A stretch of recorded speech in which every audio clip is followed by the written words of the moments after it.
भारत एक सेक्युलर देश है, धर्मनिरपेक्ष देश है। सभी धर्मों का सम्मान है। जो भी भावनात्मक घटनाएं होती है, भावना में भय करनी होनी चाहिए। कानून के हिसाब से हमें अपना काम करना है और जिस प्रकार शांतिपूर्वक प्रोटेस्ट हुआ, सरकार पूरी नज़र रखे हुए है और अभी मैं अधिकारियों को भी दिशा निर्देश दिया है कि शांति बनाए रखनी है और जो भी आगे कानून के आधार पर जो भी कार्रवाई अगर करनी होगी हम उसको करेंगे।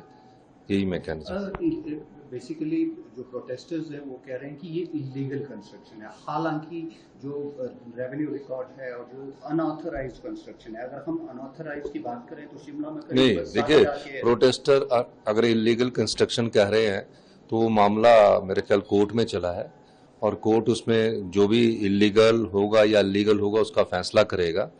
लेकिन हमारा दायित्व जो है वो समुदायों के बीच शांति बनाए रखने का, और मुझे खुशी है कि इस प्रकार का कोई माहौल बिगाड़ने की कोशिश नहीं की। प्रोटेस्ट होता रहता है, प्रोटेस्ट उस समय होता कि कोई घटना घट गई तो एक भावनात्मक रूप से लोग इकट्ठे हो जाते हैं, तो उस प्रोटेस्ट का शांतिपूर्वक किया और मेरी सभी जो सिविल सोसाइटी के लोग हैं उनसे भी मेरी बातचीत हुई है और शांतिपूर्वक ढंग से हिमाचल प्रदेश पहले भी था, आगे भी रहेगा और यही हमारी सबसे बड़ी विशेषता है हिमाचल प्रदेश की कि यहाँ सौहार्द हमेशा बना रहता है। एक तो जो घटना घटित हुई है उस सारे मामले को लेकर के कोई राजनीतिक दल या कोई नेता उसमें उस आंदोलन में आगे बढ़ करके भाग ले रहा है, ऐसा तो अभी तक हुआ नहीं है। लेकिन जो हुआ है, पूरा समाज जो है इकट्ठा होकर के उस आंदोलन में हिस्सा लिया है कल, और उन्होंने जो मांग की है कि जो वहां पर भवन बना है जिसको अनऑथराइज्ड माना जा रहा है, उस भवन को हटाया जाए, ऐसा कहना है उन लोगों का। लेकिन जो टेक्निकल सारी चीजें हैं, उन सारी चीजों में जाकर के कानून के दायरे में क्या कर सकते हैं ये विषय जरूर होगा। लेकिन बार बार मुख्यमंत्री जी इस सारी चीज को दाएं बाएं करने की कोशिश कर रहे हैं। जन भावनाओं का सम्मान मुझे लगता है कि ये भी आवश्यक है। कानून व्यवस्था ये प्रदेश सरकार का दायित्व है, उस दायित्व का निर्वहन उनको करना है। लेकिन फिर भी उसके बावजूद अगर वो अनऑथराइज्ड है और उसमें बड़े स्केल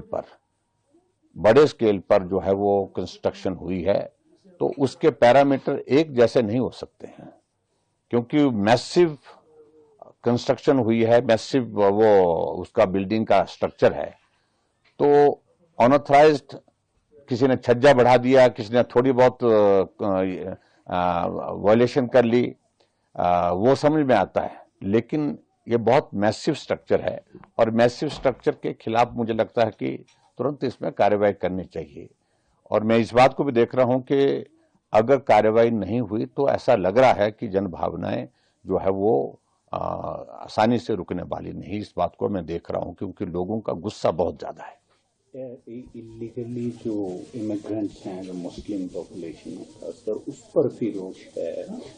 क्या डिमांड करते हैं? रजिस्ट्रेशन होनी चाहिए। हालांकि मुख्यमंत्री ने कहा है सभी को भारत के किसी भी देश में रहने का अधिकार है और वहां के राज्य की सरकार का दायित्व है उनको सुरक्षा प्रदान करना। देखिए, जो मुख्यमंत्री जी जिस दायित्व का जिक्र कर रहे हैं उस दायित्व को निर्वहन वो करें।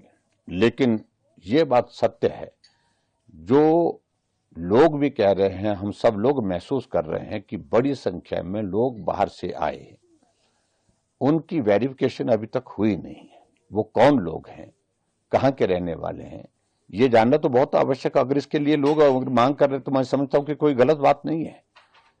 ये वेरिफिकेशन का प्रोसेस होना चाहिए। और हम यहां देख रहे हैं सब जगह सड़क के किनारे दुकानें खुलती जा रही हैं, रेहड़ियां लगती जा रही हैं, और उसमें कौन लोग हैं वो जो इस काम में लगे हैं। तो इन सारी चीजों की जांच होना और उसमें वेरिफिकेशन, मुझे लगता है कि जो मांग की गई है उस मांग को पूरा करना चाहिए। और ये पूरे शिमला की बात नहीं, पूरे हिमाचल प्रदेश की बात है। ये पूरे हिमाचल प्रदेश में बहुत बड़ी संख्या में ऐसे लोगों की संख्या